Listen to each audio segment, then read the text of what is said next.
বন্ধুরা এসআইআর 2026-এর খসড়া voter list প্রকাশিত হয়ে গেল। এবারে আমি আজকের আমার এই ভিডিওর মাধ্যমে আপনাদের দেখাবো কিভাবে এই খসড়া লিস্ট আপনারা অনলাইন থেকে ডাউনলোড করবেন, করে আপনারা আপনাদের নাম এবং আপনাদের আত্মীয় স্বজন পাড়া প্রতিবেশীর নাম দেখবেন। সেই ভোটার লিস্ট ডাউনলোড করার পদ্ধতি আমি আজকের দেখাবো। তার আগে এখনও পর্যন্ত যারা আমার চ্যানেলটি সাবস্ক্রাইব করেননি তারা আমার চ্যানেলটি সাবস্ক্রাইব করে দেবেন। আর আমার এই ভিডিওটি যদি আপনাদের ভালো লেগে থাকে তাহলে ভিডিওটি লাইক ও শেয়ার করে দেবেন। বন্ধুরা চলুন ভিডিওটি শুরু করা যাক। প্রথমে যে কোনো ব্রাউজার নেবেন, নিয়ে একটি নিউ ট্যাব নেবেন, নিয়ে লিখবেন voters.eci.gov.in, লিখে এন্টার মেরে সার্চ করুন। এন্টার মারলে সরাসরি আপনার ভোটার্স সার্ভিস পোর্টালে চলে আসবে। এটা আপনারা আপনাদের মোবাইল থেকেও করতে পারবেন, ল্যাপটপ বা কম্পিউটার থেকেও করতে পারবেন। এবারে আমরা স্ক্রল করে পেজটিকে নিচে নামাবো। নামিয়ে দেখুন ডাউনলোড ইলেকটোরাল রোল, এই অপশানটিতে ক্লিক করব। এবারে এখানে আমরা প্রথমে স্টেটটি ওয়েস্ট বেঙ্গল সিলেক্ট করে নিলাম। নেওয়ার পরে এখানে ইয়ার অফ রিভিশন দেখুন, এখানে 26 হয়ে যাবে, তাও আপনারা দেখে নেবেন, নিয়ে 2026 করে দেবেন। এবারে roll of type, roll of type হবে এসআইআর ড্রাফট রোল 2026। এবারে ডিস্ট্রিক্ট, আপনি যে ডিস্ট্রিক্টে বসবাস করেন বা আপনি যে ডিস্ট্রিক্ট দেখতে চান সেই ডিস্ট্রিক্টটি এখান থেকে সিলেক্ট করে নেবেন। এবারে অ্যাসেম্বলি কনস্টিটিউয়েন্সি, এখানে আপনার যে অ্যাসেম্বলি কনস্টিটিউয়েন্সি সেটা আপনি সিলেক্ট করে নেবেন। ল্যাঙ্গুয়েজটি অটোমেটিক বেঙ্গলি সিলেক্ট হয়ে যাবে। এবারে এখানে নিচে যে ক্যাপচা কোডটি দেখতে পাচ্ছেন, ক্যাপচা কোডটি দিয়ে দেবেন।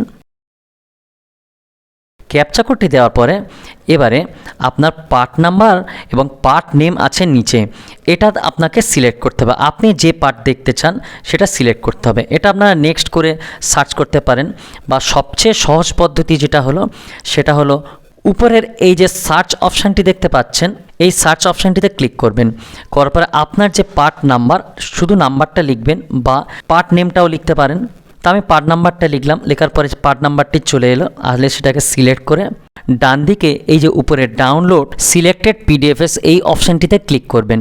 করার পরে এখানে ডাউনলোড হয়ে যাবে পিডিএফটি। হয়ে যাওয়ার পরে এখানে সেভ করার জন্য নাম চাইবে, যে নামটা আসবে সেটাই দিয়ে রাখবেন। এখানে নিচে যে সেভ অপশান দেখতে পাচ্ছেন সেভ করবেন। করার পরে আপনার ডাউনলোড ফোল্ডারের মধ্যে গিয়ে ডাউনলোড হয়ে যাবে। এই ডাউনলোড ফাইলটিকে আপনারা পিডিএফ দিয়ে ওপেন করবেন। দেখুন পিডিএফটি ওপেন হয়ে গেল। এবারে আপনারা আপনাদের আত্মীয় বা আপনাদের নিজেদের নাম এখান থেকে সার্চ করে দেখে নেবেন। এটা টোটাল পোলিং স্টেশনের নাম আছে, তো সেজন্য আপনারা হয়তো সার্চ করে খুঁজতে গেলে অনেকটাই টাইম লাগতে পারে। তাই আপনারা ভোটার কার্ড নাম্বার দিয়ে সার্চ করবেন।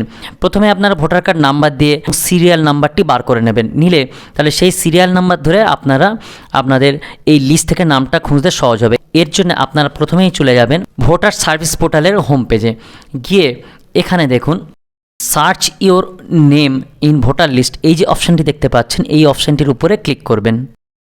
এখানে ভোটার কার্ড নাম্বার দিয়ে আপনার নামটা কত নাম্বার সিরিয়ালে আছে বার করতে হবে। প্রথমে আমরা ল্যাঙ্গুয়েজটি সিলেক্ট করে নিলাম, এখানে বেঙ্গলি করে নিলাম। এরপরে এপিক নাম্বারটি এখানে এন্ট্রি করে দেব। দেওয়ার পরে এবারে ডান দিকে এখানে স্টেটটি ওয়েস্ট বেঙ্গল সিলেক্ট করে নিলাম। নেওয়ার পরে এবারে নিচে এই যে ক্যাপচা কোডটি দেখতে পাচ্ছেন ক্যাপচা কোডটি দিয়ে দেব। দেওয়ার পরে নিচে এই যে সার্চ অপশানটি দেখতে পাচ্ছেন এই সার্চ অপশানটির উপরে ক্লিক করব। করলে দেখুন আমার নাম ডিটেলসটি এখানে চলে এলো এবং এখানে আমার পার্ট সিরিয়াল নাম্বার চলে এলো। এইবার আমি এই পার্ট সিরিয়াল নাম্বার ধরে আমি মেন যে লিস্টটি ডাউনলোড করেছিলাম সেই লিস্টটিতে চলে যাব। এইভাবে আমরা এবারে সিরিয়াল নাম্বার ধরে কত নাম্বার সিরিয়ালে আমার নাম আছে খুব সহজেই খুঁজে বার করতে পারবো। তাহলে বন্ধুরা খুব সহজ পদ্ধতিতে আমরা এসআইআর 2026-এর খসড়া তালিকা কিভাবে ডাউনলোড করবেন সেই পদ্ধতিটি আমি আজকের আমার এই ভিডিওর মাধ্যমে আপনাদের দেখিয়ে দিলাম। আর বন্ধুরা যদি এই লিস্ট যদি আপনাদের ডাউনলোড করতে কোনো সমস্যা হয় তাহলে আমাকে কমেন্ট করবেন, আমি নিশ্চয়ই আপনাদের উত্তর দেওয়ার চেষ্টা করব। তাহলে বন্ধুরা আজকের ভিডিওটি এই পর্যন্ত, পরের ভিডিওতে আবার দেখা হবে।